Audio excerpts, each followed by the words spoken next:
Olá, pessoal. Estamos aqui hoje no Fala Pública Podcast com um dos maiores advogados criminalistas desse Brasil, quiçá internacional. Dr. James Walker, um grande amigo, professor, mestre, advogado brilhante, uma carreira assim que eu não tenho nem palavras para descrever. Já escreveu 2 livros, 3, está indo para o 4. Aí, já estou até desatualizada, porque ele já está indo para o 4º livro. Eu já acompanhei os 2 primeiros, o lançamento. E assim, é um prazer muito grande poder contar com a agenda disputadíssima do Dr. James Walker aqui hoje e falarmos da advocacia, das políticas públicas que ele acredita ser importantes para a nossa população e principalmente para que vocês possam ter informações, já que estamos próximos das eleições, do que pode e do que não pode nestas próximas urnas, né, Pietro? Verdade, Flavinha. James, muito obrigado pela presença. E assim, eu já queria começar entendendo e conhecendo um pouco mais. Não sou do mundo da advocacia, não sou do direito, mas hoje atuo junto ao poder público, a gente está atuando, né, Flavinha, nessa É. missão aí que nos foi dada.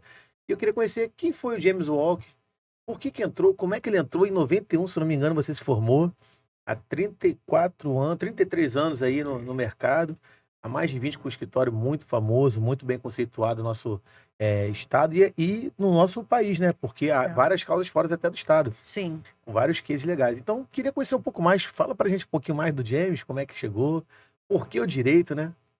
Vamos lá, então. Primeiro dizer que é um prazer estar aqui com vocês do Fala Pública. Flávia, minha querida amiga, uma parceira de vida, de profissão.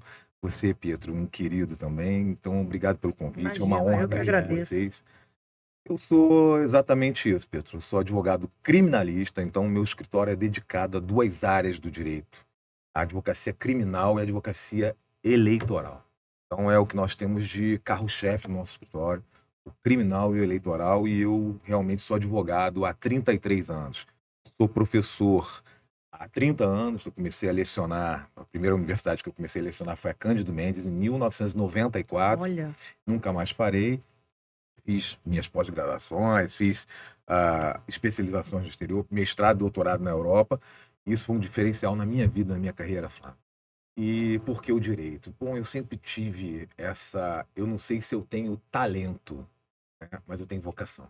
muita. Eu tenho vocação para defender pessoas e para me insurgir em face de desmandos e de injustiças. Eu não consigo ver uma injustiça e ficar inerte, parado, impassível. E isso já vinha na minha veia, isso era algo meu. Quando ingressei, quando finalizava ali o antigo segundo grau, né, e hoje é o ensino médio, eu Uhum. já tinha aquela coisa na escola de defender, de lutar por direitos, e isso mexia muito comigo. E eu pensei naquele momento, lá atrás, na década de 80, eu acho que eu quero ser advogado. E fiz o vestibular para direito, ingressei na universidade em 1987 e vou dizer uma coisa para vocês, eu tenho certeza que eu escolhi a profissão que tem a ver com a minha vocação. Talento, desculpem, eu deixo para os meus clientes dizerem se eu tenho ou não. Eu deixo para Eu os... duvido que eles digam o contrário, doutor Não James, eu sei, aí eu não duvido. sei. Mas eu deixo para os demais, para os stakeholders da minha atividade, né, falarem disso. Mas eu tenho vocação para isso. Eu atendi a um chamado da minha vida de ser advogado e desde então tenho me dedicado e eu acho que essa profissão é uma profissão muito bacana. O advogado criminalista, ele é um médico social. Interessante Ele se isso. coloca em face do Estado autoritário, porque de tudo que existe de prisão, de tudo que existe de processo penal, eu posso dizer a vocês, a maioria não deveria ser, pelo menos da forma que é. Hoje mesmo, me permitam citar um caso que está na mídia, Fica à Uhum, vontade. fica à vontade. essa moça Deolane, que eu não conheço, Uhum. eu fui entender legal, fui pesquisar depois da prisão dela. Qual é a necessidade? Em que essa moça presa ou solta afetaria a A ordem ordem pública? pública, sim, Em concordo. que ela desestabiliza a ordem pública? Qual a afetação que ela pode gerar a uma investigação que corre dentro do Ministério Público? Ela não tem gerência no Ministério Público, então ela não pode se imiscuir na investigação, ela não pode afetar a ordem pública, ela não jamais fugiria do distrito da culpa, que é aqui, discutir Uhum. se ela tem culpa ou não, porque a vida dela é aqui, tem endereço, tem profissão, prender para quê? Desculpe, para muitos agentes públicos, prender virou um fetiche. prender virou um fetiche. Olha a profundidade que o Dr. James está trazendo para a É gente. isso. Isso, Dr. James, eu tenho que concordar plenamente, porque hoje todo mundo que a gente vê famoso, que é preso, a ordem das coisas, eu acho que elas estão invertidas os valores, porque as pessoas primeiro elas dizem o seguinte: prende para depois ouvir.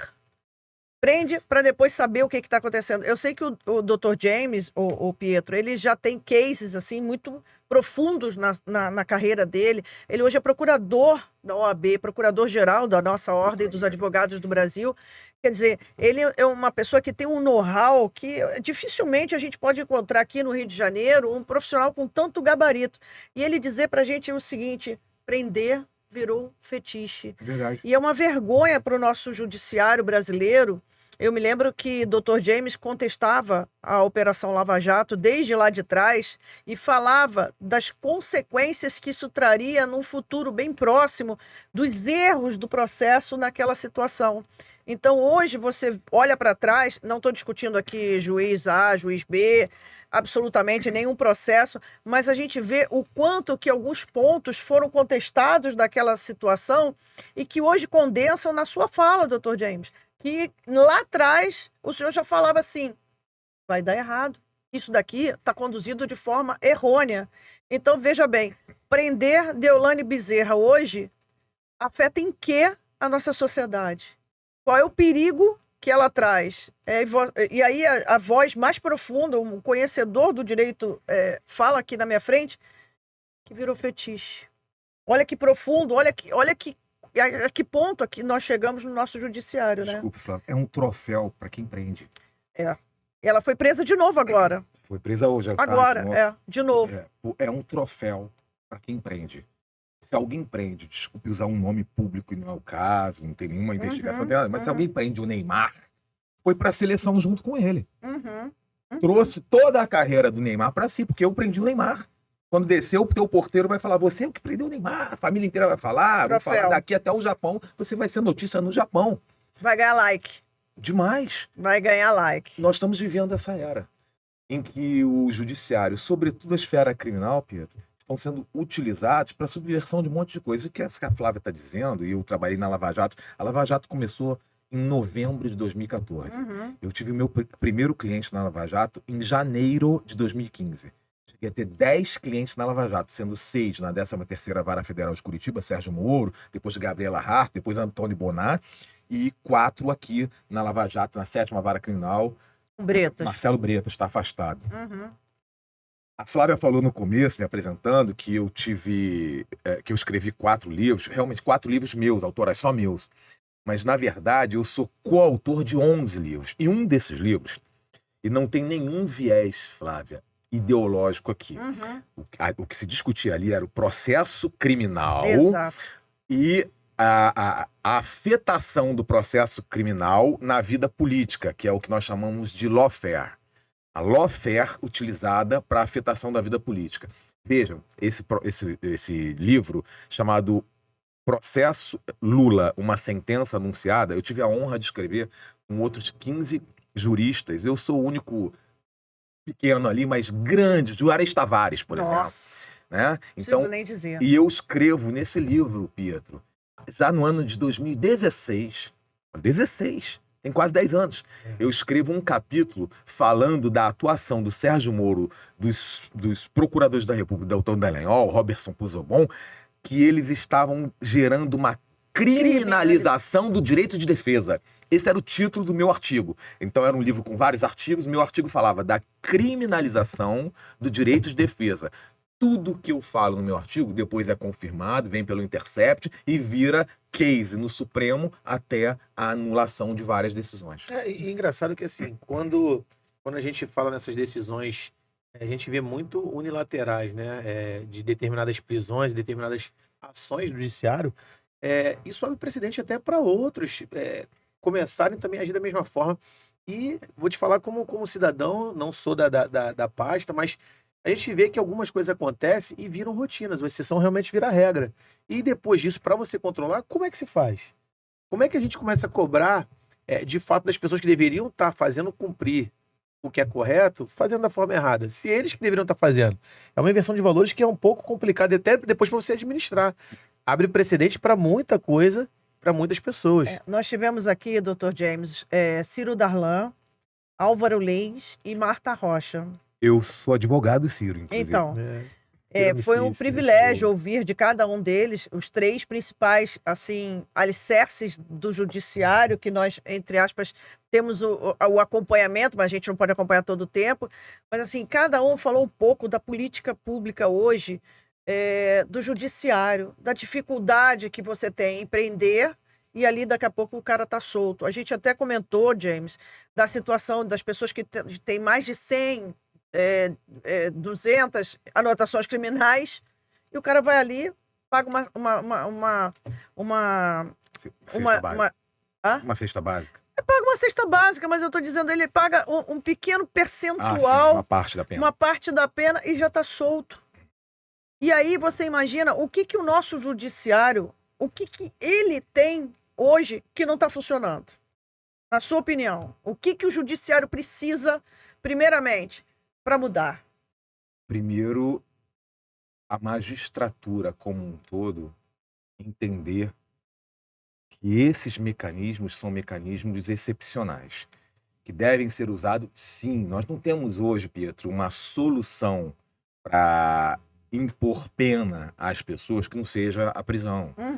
Veja, em última análise, Sim. Nós temos medidas despenalizadoras, nós temos medidas cautelares que substituem a prisão. Eu digo o seguinte, após o trânsito em julgado, sentença condenatória transitada em julgado, com crime previsto no preceito secundário, pena de reclusão, é a prisão. Nós não temos um outro mecanismo. Não tem como a pena de morte, congelar, não tem como botar o cara para dormir. É prisão. Então, esse é o mecanismo que nós temos na sociedade hoje, no mundo ocidental. Em outros lugares tem o cara carregar pedra, cortar a mão e outras coisas, nós sabemos disso, infelizmente.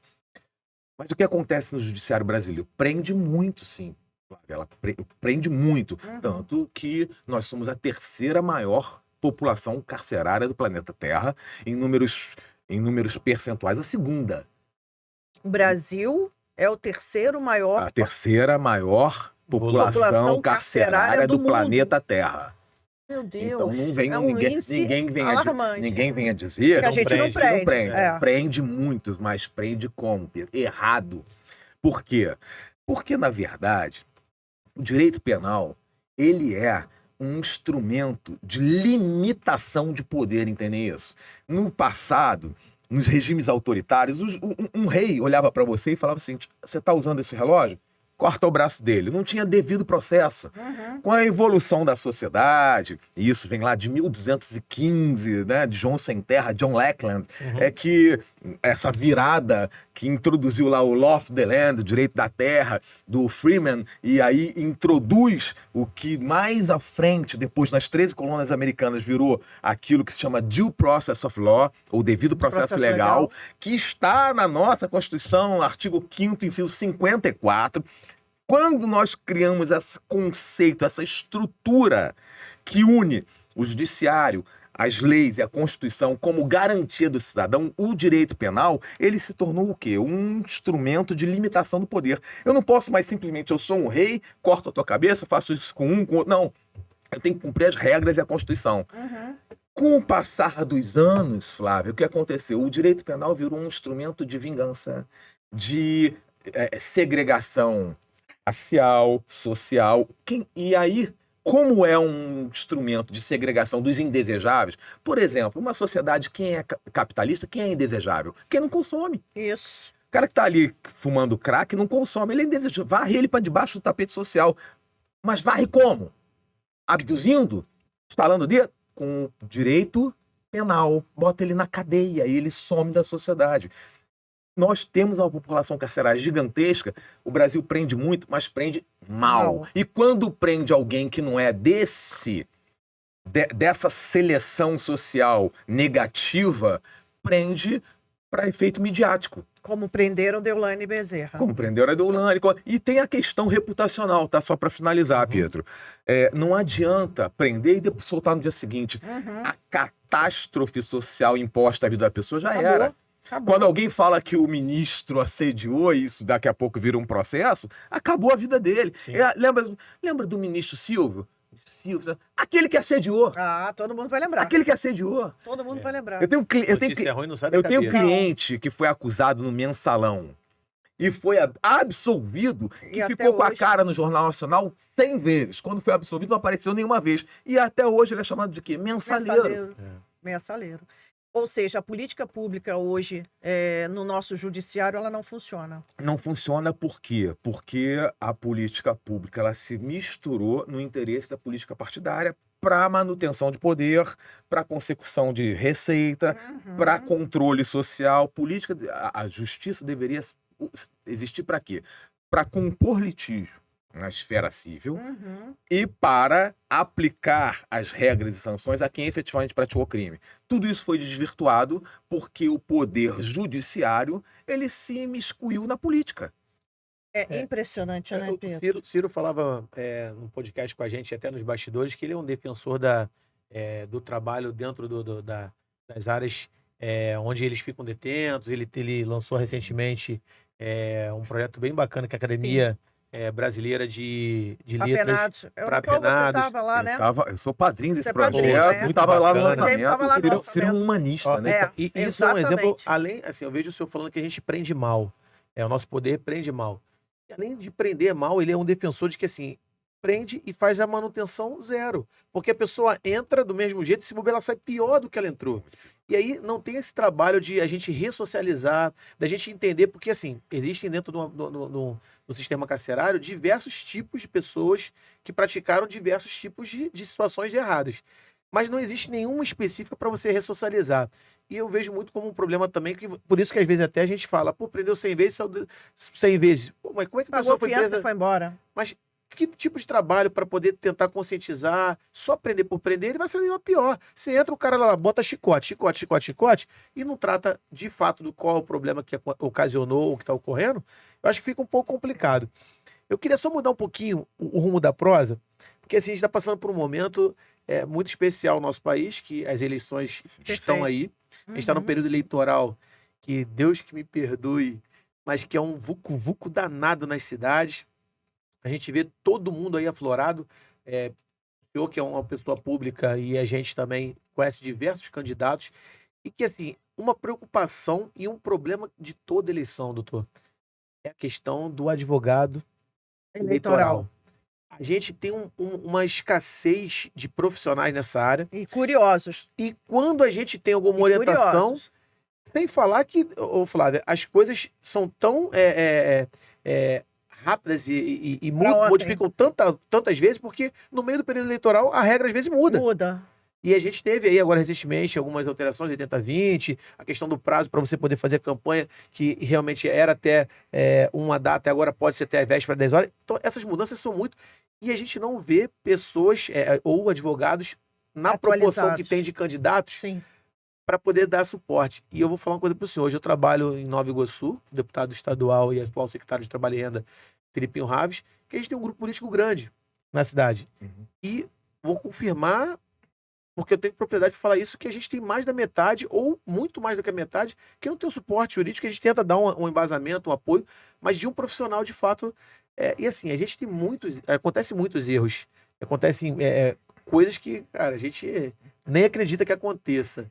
Pela experiência do senhor, assim, dentro dessa pasta que o senhor tem como prioridade No escritório. no escritório do senhor, hoje, qual a maior dificuldade que o senhor vê, ou por que dessa falta de interesse, talvez, dos advogados? Se é que pode ser isso, tá? No meu ponto de vista. Porque a gente não vê, e de 2 em 2 anos, é uma demanda absurda, e nesse período de intervalo, também existe assessoria jurídica na parte política, eleitoral, que eu não vejo tão aflorada quanto é.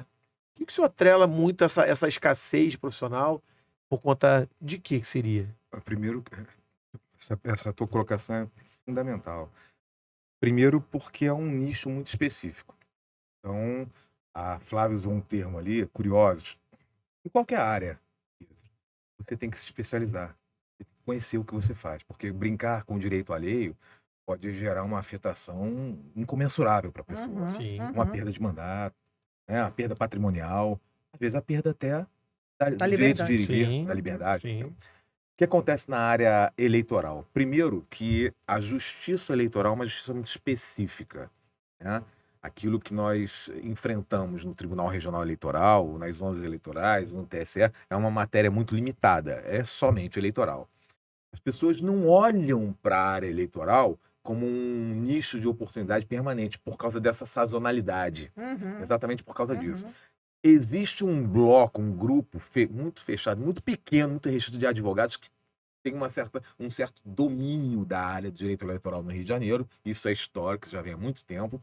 Então é um grupo fechado, mas assim, o mercado é aberto para quem quiser chegar, mas depende do quê? De estudar, depende da especialização, da dedicação, da Atualização. E o que se vê, e aí eu faço aqui uma colocação, não é uma crítica, é uma percepção.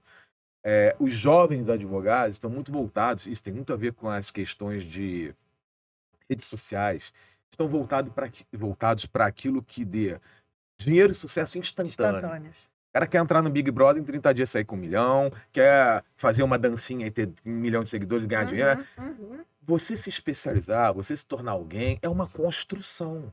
Não é de hoje para amanhã. Não é de um dia para o outro. Eu dou assessoria jurídica para políticos há mais de 20 anos, 22 anos. Um político ligado à Flávia, um político amigo nosso, né? Uma pessoa do nosso relacionamento há 22 anos. Né? Então, assim, eu dou essa assessoria porque eu construí uma carreira nesse sentido e eu gerei credibilidade. Então, em primeiro lugar, como é uma área, um nicho muito fechado, é difícil alguém chegar porque ela depende da credibilidade. E o que vai gerar credibilidade? Se você se preparar. Você tem que se preparar, chegar lá e mostrar que é preparado. Porque se chega e mostra que é preparado, tem mercado. Porque é isso que você falou. Nós temos eleições de 2 em 2 anos, e entre uma eleição e outra, nesse período, nessa vacância de 2 anos, muito trabalho, porque todas as demandas eleitorais que ocorrem no período pré-eleitoral e na própria eleição, elas repercutem para esse período imediatamente após. Sim. O processo não se extingue, não, ele continua rolando e vem o processo, vem depois os recursos, tanto para o TRE quanto para o TSE, e isso é demanda, isso é trabalho, isso é honorário, isso é prestação de serviço, mas as pessoas não enxergam isso. Até porque da eleição a gente tem, geralmente, assim, o correto seria ter um contador e um advogado para acompanhar o processo. E o processo não acaba no dia 6 de outubro, por exemplo, não. Ele demora até essa aprovação ser feita, essa avaliação da prestação de conta, demora às vezes 1 ano posteriormente. Então, esse acompanhamento ele é muito necessário porque o candidato que foi eleito ou não foi eleito, ele não fica também acompanhando aquilo. É função muito do advogado fazer, até porque de uma hora para outra... Tudo pode mudar. Tudo muda. Dr. James, uma rapidinha. O que é hoje vedado no nosso direito eleitoral para essas próximas eleições? Quais são as condutas vedadas? Vamos lá. Nós temos algumas, né? Vamos lá. Porque é importante que todos os nossos telespectadores, os ouvintes, entendam que para cada eleição é editada uma resolução. Nós temos... Começa por aí. Cada eleição, olha isso. Para cada eleição, uma resolução. É isso aí. Importante essa fala do Dr. James, uma fala de um conhecedor, porque todo mundo acha, não, copia a resolução do ano passado, copia a resolução da última eleição.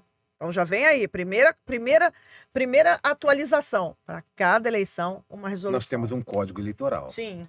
Que a lei essa é a lei de regência. Mas nós temos as resoluções do TSE que suprem as demandas de momento para aquele pleito. Perfeito. Então, nós temos que conhecer as resoluções. Então, de tudo. Primeiro de tudo, o advogado que quer enfrentar a questão eleitoral sem conhecer a atualização de resolução, ele está fora do jogo, saiu do game. Então, tem que conhecer a resolução que está em vigor para aquela eleição. Regra básica. Regra básica. E nós, nesse momento, nós temos uma série... As vedações são basicamente as mesmas das eleições anteriores. Basicamente as mesmas. De colocação de propaganda, dos locais de colocação, do tamanho das propagandas, do tipo de propaganda, mas o que nós estamos vendo hoje com mais força, com mais frequência, é a questão da propaganda na internet. Isso, era isso que eu queria chegar, doutor. É a propaganda na internet. Por quê? Perfeito. Porque você imagine algo que existe desde que eu era um bebê, eu sou da década de 60 do século passado, que é um galhardete. Você colocou um galhardete, uma placa na janela do teu vizinho. autorizado, não tem problema. Está dentro dos limites, está na fachada do teu vizinho, é um imóvel privado, não pode ser um imóvel público, então já é uma primeira vedação. Você não pode colocar em Propaganda em propaganda em local público, não pode colocar em imóvel público, não pode colocar em concessionários, por exemplo, táxi, ônibus, não pode fazer dessa forma. Tem que ter o limite que esteja dentro das regras econômicas para não gerar abuso do poder econômico, e aí é uma discussão maior, mais ampliada. Certo. Mas aí você coloca lá a tua propaganda, que é a tua faixa, a tua plaquinha do teu candidato. Pô, quantas pessoas vão passar em frente ao teu vizinho e olhar todo dia onde você mora, naquele bairro, e olhar? Agora, uma propaganda, mesmo para quem não seja o grande ídolo da internet, mas que tenha 5.000 pessoas, e você coloca uma propaganda tua ali permanentemente do teu candidato, você está alcançando um público gigantesco. Sim. Todo mundo que te segue, pessoas do teu relacionamento, engajamento. Às vezes, pessoas que te seguem são seus parentes, seus amigos, republicam, repostam aquilo, compartilham aquilo. Então, o engajamento é muito maior. E as regras estão muito bem definidas. Né? Agora, a fiscalização dessas regras, principalmente Na da parte internet. virtual, é algo que a gente, assim, fica se perguntando. Onde estão?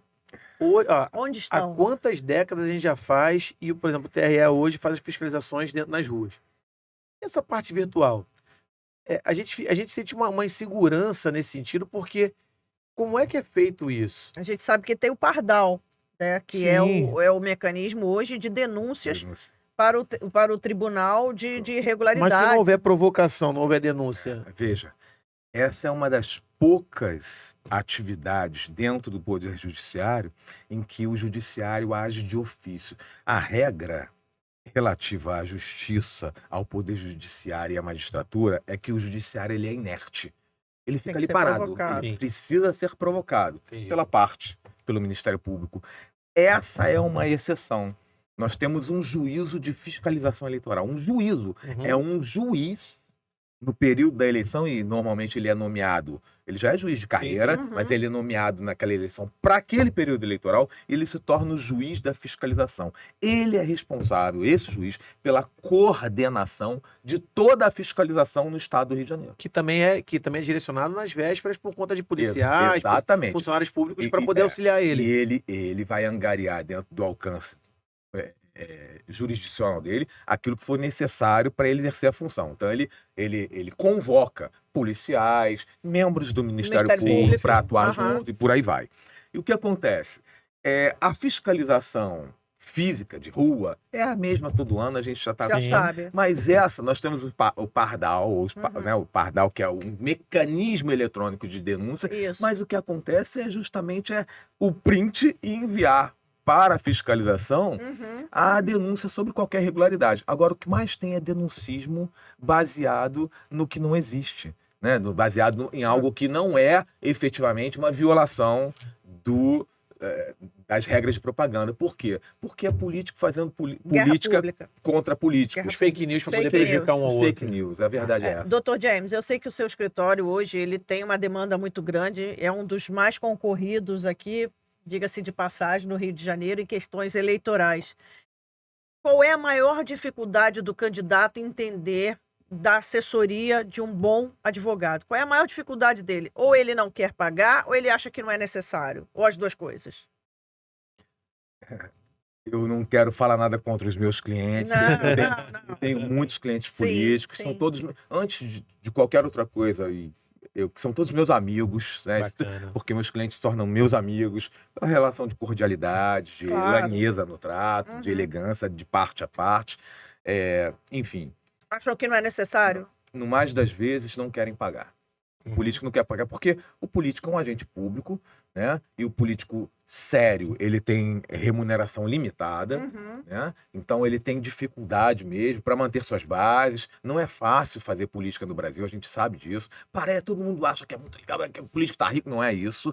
Quem vive o dia a dia da política sabe que não é isso. Nós não estamos falando dos casos excepcionais de alguém que se locupleta e se locupleta à vontade às custas do dinheiro público. Não é isso. Os políticos sérios têm dificuldade financeira, sim.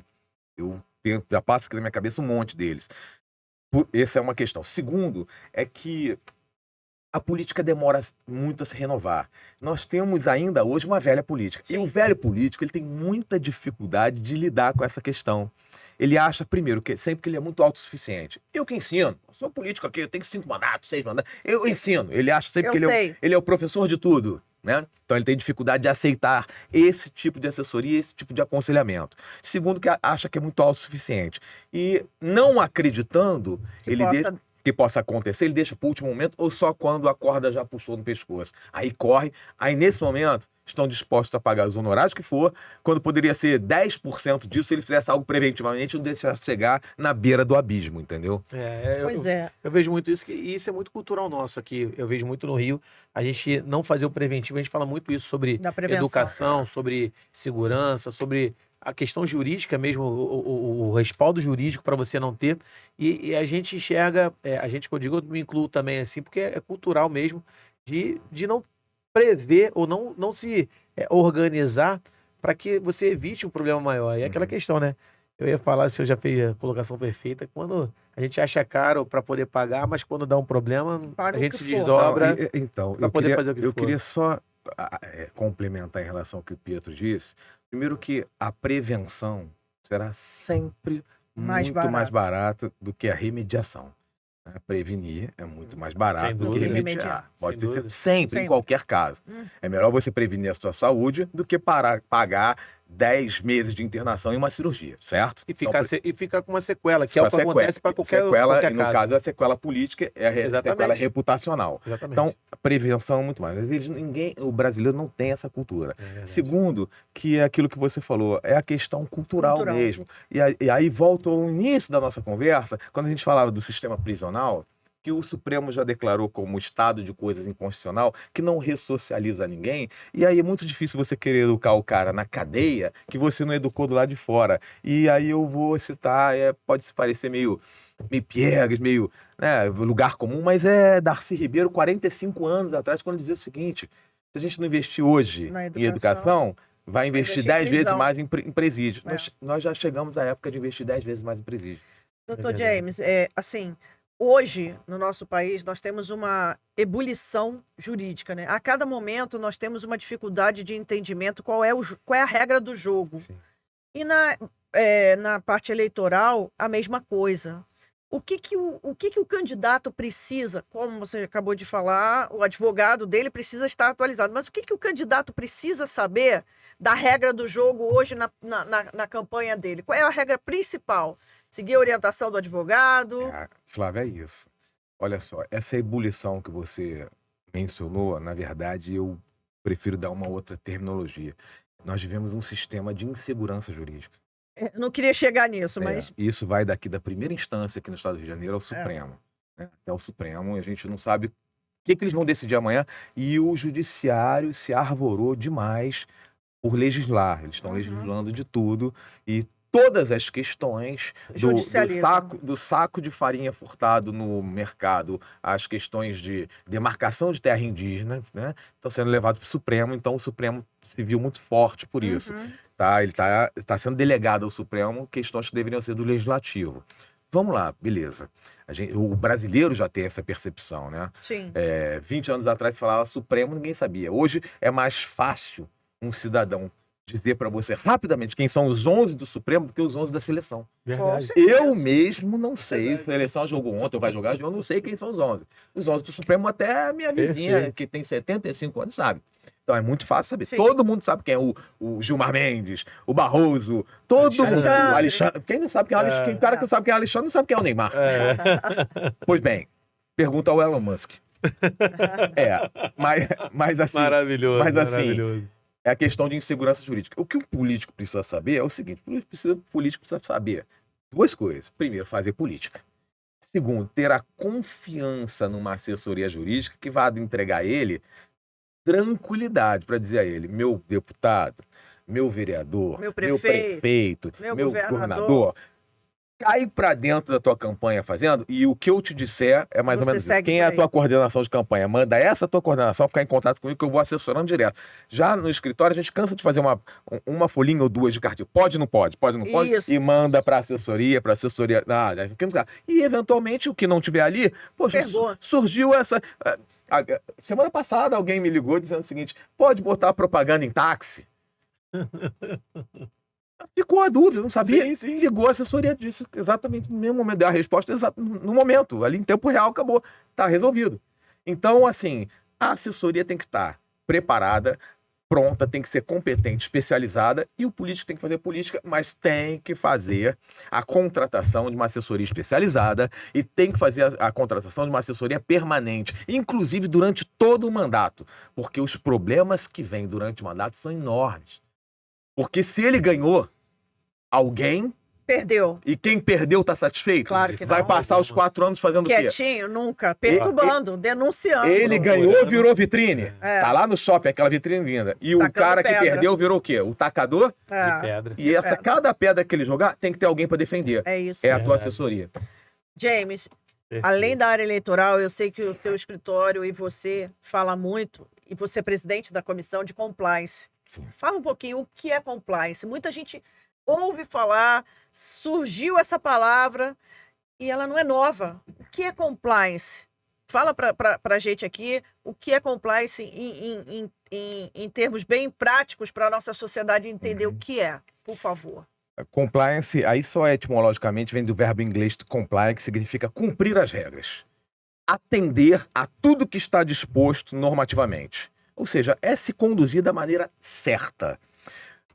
Lá atrás, o compliance surgiu nos Estados Unidos, ainda na década de 30, por ali, quando eles criaram um mecanismo, uma instituição chamada SEC, para nós, SEC para eles, que é o Security Exchange Commission, que está para os americanos como está a Comissão de Valores Mobiliários para a gente.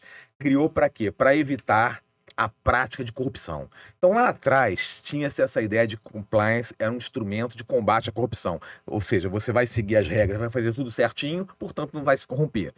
Ele cresceu muito, evoluiu muito e virou um sistema de quê? Sistema de geração e controle de integridade. E aí, em qualquer área. Em qualquer área hoje você tem a aplicação do compliance, sobretudo ou especialmente na área pública. Exatamente. Hoje você tem, por exemplo, na própria LERJ, a Lei 7753 de 2017, que diz lá no artigo 1º logo, lei estadual, que quem quiser contratar com a administração pública tem que ter um programa de compliance. Se não tiver programa de compliance, não vai. Eu tenho um amigo que largou o Ministério Público, 22 anos como promotor, para ser diretor de compliance da Petrobras. E tá muito bem. Já terminou o mandato dele, ele não quis se reconduzir, tinha possibilidade, não quis, porque foi para um dos maiores escritórios da América Latina para trabalhar na área de compliance, porque a coisa cresceu muito, perfeitamente. Então, se você vê casos assim, nós tivemos um caso rumoroso da Rede Globo, de suposto assédio sexual, de um ator, um diretor de comédia, tal. De onde veio aquilo? Foi o setor de compliance, através do canal de denúncias, que recebeu aquela situação, apurou e levou à frente. Então, hoje, o compliance ele é um sistema garantidor da reputação, né, do sistema de geração de integridade e da rigidez reputacional de pessoas físicas, mas, sobretudo, jurídicas. Né? Então, não ter compliance hoje é não fazer prevenção. Não fazer prevenção é gastar 30, 40 vezes mais. Tanto assim que na Lava Jato do Rio de Janeiro, eu vou abrir isso aqui, pouca gente sabe. E eu fui muito procurado por isso. Na Lava Jato do Rio de Janeiro, quando as empresas ou os diretores de empresa eram condenados e queriam ter algum tipo de benefício, os procuradores da República aqui do Rio de Janeiro se manifestavam no sentido de saber se aquela empresa, depois daquele problema na 7ª Vara Federal, desenvolveu, atualizou ou contratou um programa de compliance. Entendi. E muitos me procuraram, inclusive, né? E na visão geral, as pessoas... o compliance é uma palavra e é até é algo que hoje é exigido e que garante tanto para o gestor quanto para quem quem vai ser utilizar, na verdade, a estrutura. É uma segurança, através do controle interno, da ouvidoria, da própria corregedoria que existe nos órgãos públicos. Prevenções como due diligence. Exatamente. Você sabe que o Ronaldo Fenômeno, ele tem uma declaração, pode buscar no Google, bugar isso aqui, você vai. Ronaldo diz que de cada gaveta sai um dragão. O Ronaldo comprou o Cruzeiro, todo mundo sabe disso. Já vendeu, está vendendo. Mas eles não teve o cuidado de contratar uma empresa de compliance para fazer due diligence, um background check de tudo que existia, verificar tudo. O que aconteceu? Ele foi ver na prática, no peito, na raça, no dia a dia. Depois que entrou, que ele foi ver onde ele estava.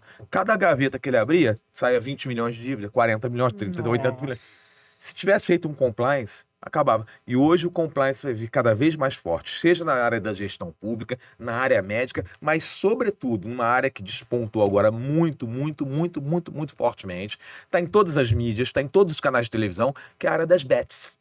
Sim. Inclusive a lei, que é do final do ano passado, do final de 2023, uma lei recentíssima, publicada em dezembro de 2023, impõe que todas as bets tenham um programa de gestão de integridade, que é compliance. Todas. Agora, e que está crescendo, sim, toda hora é uma bet diferente, né? Exatamente. Eu não conheço time de futebol que não seja patrocinado por uma bet. James, falando nisso, você é presidente ainda do Instituto Brasileiro de Compliance, Sou presidente do IBC, o Instituto Brasileiro de Compliance. Sou presidente aqui na OAB do Rio de Janeiro, da comissão, que é a Comissão de Anticorrupção, Compliance e Controle Social dos Gastos Públicos. Tem tudo a ver, né? O que as pessoas têm muita dificuldade em saber, James, e aí me permita, é o seguinte: não é qualquer advogado que é passível de controle e verificação de compliance, certo? Tem que se preparar. Tem que se preparar, se certificar. Segundo, não é qualquer pessoa que chega para você e fala assim: eu quero um compliance na minha empresa. Olha que prejuízo que ela vai ter, porque hoje eu posso contratar um escritório de advocacia e fazer todo esse check-out, né, e esse check-in de dentro do que eu quero trabalhar. Então eu falo isso, James, porque as pessoas não têm noção que compliance, na verdade, você não precisa contratar uma empresa, pode contratar um advogado. Sem dúvida. E esse entendimento, essa situação, tem diferença. Basta ter um know-how. Basta ter um know-how, exatamente isso. Então, se eu quero fazer exatamente o que o James falou, um controle de integridade, um controle de situações internas dentro da minha empresa, eu não preciso contratar uma outra empresa, eu contrato um advogado. E aí vem a minha pergunta: onde estão estes clientes de compliance que a gente não vê a contratação? Onde eles estão? Estão inertes, desconhecidos, ou eles não sabem da existência desses profissionais? Então, quando é que você procura um médico? Quando você está doente. Só procuram quando está doente. E estando doente, você vai aonde? Ao mercado ou à farmácia? Farmácia. Então, tudo isso depende do teu interesse e da tua necessidade. Esse é o binômio. Interesse e necessidade. Certo? Esse é o binômio. O empresariado brasileiro, ele só se movimenta na esfera jurídica em duas questões. Se ele ficar pobre, se ele sentir que está perdendo o dinheiro dele, ou se ele for para a cadeia. Certo? É só dessa forma. Então ele não tem interesse. E quem é o grande culpado disso? É o poder público. Porque, por exemplo, eu acabei de citar uma lei, 7753 de 2017 da Alerj, que diz que as empresas do âmbito do Estado de Janeiro só contratarão com a administração pública se tiverem compliance. Qual é o órgão público que está exigindo isso? Eu saiba nenhum. Qual é o órgão público que está dizendo o seguinte: vai contratar, vamos olhar aqui, cadê o teu programa de compliance? Volta, está rejeitado isso aqui. Está todo mundo burlando. Não está sendo cumprido, não está sendo, sobretudo, exigido. Aquela famosa teoria, né? O que não é proibido é permitido. É lícito. É lícito. Então, se não está sendo exigido, ninguém faz. Agora, em muitos aspectos, o Brasil está ficando para trás nisso aí. Por quê? Hoje, não existe segmento mais dedicado ao compliance do que o segmento bancário. E os bancos são todos internacionais. Tem Itaú no mundo todo, tem Bradesco no mundo todo, são todos ligados. Eles têm contrato de câmbio, todo tipo de contrato eles têm entre eles. Os bancos não conseguem mais andar, eles ficam engessados se não tiverem áreas de compliance fortíssimas. Tem cliente que vocês conhecem, empresa gigante aqui no Rio de Janeiro, 2, 3 mil funcionários, que me chamou, foi o compliance do Itaú me chamou dizendo que está encerrando minha conta, eu tenho 18 milhões na conta ali, tem que pagar e funcionar. Encerrou, por quê? Porque você estava envolvido na Lava Jato, eles viram que mandou o compliance, determinou que encerre. Por quê? Porque os bancos fazem parte de um sistema financeiro internacional. E esse sistema impõe, querem a prova disso? Duas questões. Vamos lá, rapidinho, que eu sei que a gente tem um tempo. Primeira questão. Nós temos uma lei brasileira de anticorrupção, que é a Lei 12.846 de 2013. O Brasil nunca teve uma lei anticorrupção. Olha só que curioso. o Brasil nunca teve uma lei brasileira anticorrupção. Só em 2013. Só em 2013 a primeira. A lei americana anticorrupção, que é o FCPA, o Foreign Corrupt Practices Act, é uma sigla, FCPA, ela é de 1977. A nossa é meio que uma cópia lá, tá? Veja que a deles é de 77. A nossa é de 2013. Mas por que a nossa vem em 2013? Eu não falei de um sistema internacional? Qual foi a grande festa que vocês deram aqui no Brasil em 2014? Copa do Mundo. Quem são os grandes patrocinadores da Copa do Mundo? Bancos, Nike, montadoras internacionais. Eles operadoras de telefonia. Chegaram para o governo brasileiro e falaram o seguinte: sem lei anticorrupção, eu não patrocino. Não vai ter patrocínio, não tem Copa. A Toque de Caixa, a presidente Dilma publicou essa lei, a Toque de Caixa. Veio, e aí, mais uma vez, quem exigiu o quê de quem? Ninguém, nada. Para inglês ver. E aí ficou ali, a lei ficou de 2013 até 2015 sem ter aplicabilidade. Nunca houve um caso de aplicabilidade em 2 anos. Mas aí em 2016 vocês patrocinaram uma outra festa, como qual foi? Olimpíada. E aí os mesmos patrocinadores, o mesmo sistema internacional falou o seguinte: vocês são uns cretinos. Vocês publicaram uma lei anticorrupção, mas ela não tem aplicabilidade, porque ela não tem o quê? Um decreto regulamentador. Veio a Toque de Caixa, o decreto 8.415 de 2015, para regulamentar, porque a Olimpíada é de 2016. Senão não ia ter Olimpíada nem... Esse é o motivo de ter a Lei 12846 de 2013, às vésperas da Copa do Mundo, que era 2014, e o decreto regulamentador 8.415 de 2015, 8.420, desculpa, de 2015, porque no ano seguinte teria o quê? Olimpíada. Isso é o Brasil. Agora você veja, Pietro, nós tivemos a dificuldade de aceitar uma lei de combate à corrupção. Aí essa lei veio, como o James falou, em 2013, próximo de uma Copa do Mundo de futebol. E aí, para piorar, em 2 anos se passam, ela não tem aplicabilidade nenhuma, vem uma Olimpíada, e aí nós somos obrigados a termos um decreto. Para você ver a política pública de combate à corrupção, como está andando, né? Zero. Isso em 2016, praticamente 9, 8 anos depois, nós estamos ainda engatinhando no combate à corrupção. Então, James, assim, não quero tomar o seu tempo, porque eu sei que a sua agenda é concorridíssima. Cada minuto desse homem é uma disputa. Eu tô aqui, eu agradeço imensamente a sua deferência, a sua fala aqui para a gente é muito importante para conhecer o combate à corrupção, para conhecer direito eleitoral, compliance, que é importantíssimo. E para a gente finalizar, James, assim, eu não tenho nem palavras, mas a única coisa que eu vejo no nosso país é o seguinte: fecha, joga fora a chave e começa tudo de novo. Porque tá difícil. Tá difícil. Hoje, com essa insegurança jurídica, com esse alvoroço jurídico que nós estamos vivendo, às vésperas de eleições, o que pode, o que não pode, tá difícil de saber. Mas a minha curiosidade aí vem pro quase finalzinho, né, Pietro, que a gente tem aqui. Eu queria que você dissesse para os nossos telespectadores, para todos aqueles que nos acompanham no podcast, o que o James de hoje, esse advogado que não tem um lugar no mundo que você não tenha marcado com a sua fala, com o seu trabalho. Você tem, como você disse, 4 livros publicados, coautor de 11, né? O que esse James de hoje diria para aquele James lá atrás, pequenininho, na infância, quando tinha 6 anos de idade? O que você diria para ele hoje? Primeiro eu diria pra minha mãe, que eu falava: mãe, deixa eu jogar bola. Ela falava: não, menino, vai estudar. Eu teria dito pra ela: mãe, deixa eu jogar bola. Poderia ser um... Jogador de futebol? Não, eu diria o seguinte, que cada pessoa, Flávia, nasce com uma característica, né? Eu perdi meu pai muito cedo, ele tinha 44, eu tinha 14 para 15, então foi uma luta muito grande. Mas eu sempre tive, assim, um senso de responsabilidade muito grande. Eu acho que o norte da minha vida, tá, foi disciplina. Tudo que eu fiz na minha vida, para tudo que eu faço na minha vida, eu tenho disciplina. E para aquele James lá de trás, eu agradeceria pelo fato de eu, tão novinho, ter tido disciplina de treinar jiu-jitsu, sempre treinei, sou faixa preta há muitos anos, jogar futebol, surfar, mas nunca ter deixado de me dedicar ao estudo, porque de tudo isso que a gente falou aqui, tudo, só uma questão, só um fator é essencial para a transformação, que é a educação. Aquelas prisões que a gente conversou no início do podcast, das prisões lotadas, aquela questão, é porque aquele povo que está lá não teve oportunidade de educação. Porque o cara que tem oportunidade de educação, ele vai optar por estar aqui como a gente, em vez de estar na rua furtando e roubando o celular. Entende? Então, essa é a questão fundamental do Brasil. É a base. É a base. O Brasil que você falou que tem que fechar a chave, jogar fora, a gente tem horas que dá vontade, mas a gente é brasileiro, não desiste Não nunca. desiste, não. Não desiste nunca.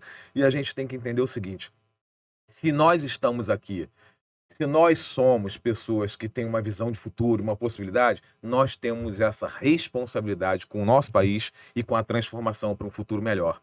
Alguém entregou um Brasil para a gente e a gente pode entregar um Brasil muito melhor para as gerações que estão vindo aí. Eu acho que esse compromisso nosso com essas gerações que vêm depois é algo que nos distingue muito, entendeu? Então é cada um na sua área, vocês na comunicação e na área pública, que vocês fazem um trabalho extraordinário. Eu conheço o trabalho de vocês aqui, comunicando para os jovens, comunicando para quem está começando, para quem está estudando. Eu, no magistério, nas faculdades, aula em 10 universidades, ainda dou em 2, mas só em pós-graduação, mas assim, educando, mostrando, ajudando, incentivando, dando mentoria. Na área, na OAB, eu ajudando os colegas da jovem advocacia a crescer, a chegar. Alguém me ajudou lá atrás também. Então, assim, na Abracrim? Na Anacrim, ajudando a jovem advocacia, a mulher advogada. A advocacia como um todo é muito machista, é o machismo estrutural naquela profissão, mas na advocacia criminal, Pietro, é muito mais machista. Então, desconstruir essas questões, ou seja, trazer o Brasil para um rumo da modernidade, do futuro. E tudo isso passa por essas questões aqui. Pode ter certeza. A primeira, educação. A segunda, a humanidade. Senso de humanidade, né? Os direitos humanos. Empatia. Terceira, empatia. É você ser gentil com o próximo, é você querer bem, é colocar tratar bem, no se lugar do colocar no próximo. lugar do outro, um exercício de subrogação. As pessoas se tornarem individualistas, né? Eu tô aqui no meu celular, tô num mundo protegido na minha casa, tô aí te xingando, te ofendendo, criando fake news. Então, não é empatia. A gente tem que retomar a nossa humanidade. Eu acredito nisso. A gente está passando por um momento e esse compromisso agora, mais do que nunca, de todos nós, é de pensarmos nessas eleições. Da gente fazer a coisa certa. E como é que se faz a coisa certa? É entender o momento que a gente está passando, identificar as pessoas que realmente nos representam. E aí a gente, quando fala representa, desculpa, quando a gente fala em representatividade, é muito engraçado, porque em algumas reuniões a gente vai conversar com as pessoas. Falar de política é muito difícil, né? Existe muita resistência com a população no geral ainda. Sim. E aí a gente fala assim, ó, pessoal, vocês querendo ou não, a gente nessa eleição vai ter um número de cadeiras que as pessoas vão ter que assumir. Sim. E aí cabe a gente colocar as pessoas que a gente realmente acha que são boas, porque se a gente não colocar as pessoas do bem, as pessoas que a gente identifica isso, as pessoas do mal vão sentar lá e vai ter político da mesma forma. Nada impede. Então, para quem fala que eu não gosto de envolver com política, eu não gosto de entender de política, não tem jeito. O rumo do nosso país depende definitivamente disso. Não existe transformação que não seja Não pela pela política. Eu te política. conheço. Se não for pela política, vai ser pela força. Tem que ser pela política. Então, e assim, e aí, para finalizar, gostaria de agradecer de você ter compartilhado com a gente algumas histórias, alguns apontamentos que Privilégio. eu praticamente assim, não conhecia. Bacana pra caramba entender um pouco.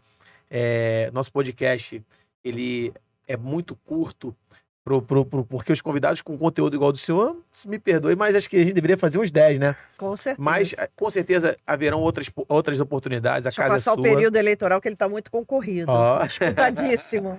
E assim, queria agradecer pro senhor, o senhor por essa oportunidade, por ter aceito o nosso convite, por estar aqui com a gente compartilhando sua história, seus momentos, sua experiência.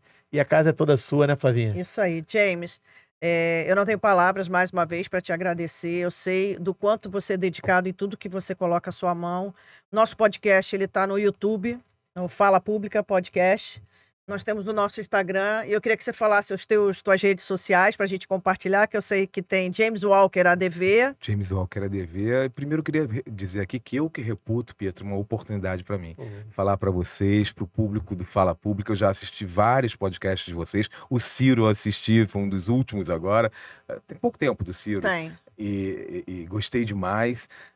Dizer que eu que reputo como uma grande oportunidade, para mim uma honra. Estou aqui entre dois amigos, agradecer a vocês dois, a todos vocês que estão assistindo a gente, porque é um podcast de altíssimo nível. De vez em quando eles escorregam e trazem alguém como eu, mas assim, é algo que agrega muito. Minhas redes sociais, basicamente meu Instagram, que é o James Walker ADV. Quem precisar de mim na Anacrim, Associação Nacional da Advocacia Criminal, que é o Anacrim BR também. Conte comigo, mande um direct, fala comigo, ou na OAB, lá eu estou procurador-geral da OAB do Rio de Janeiro, então muitos advogados, nós somos aqui ativos quase 140 mil advogados, então assim, sou muito demandado lá também, mas eu tô com o gabinete lá aberto, quem precisar de mim, não tem intermediário, é só me procurar, porque aquilo que eu falei aqui, eu não falei por demagogia, eu falo por princípio. Eu gosto das pessoas, eu abraço as pessoas, eu acolho as pessoas, eu ajudo. Acho que a minha maior vocação na vida é ajudar alguém. Quando eu ajudo alguém, eu que me realizo. Sem dúvida. Pessoal, eu agradeço mais uma vez. Estejam conosco no nosso próximo podcast, que virá um convidado também muito especial da área pública, um parlamentar, e que eu tenho certeza que ele trará grandes histórias para contribuírem com o nosso podcast. Fala Pública fica por aqui. Até o próximo, pessoal. Obrigada.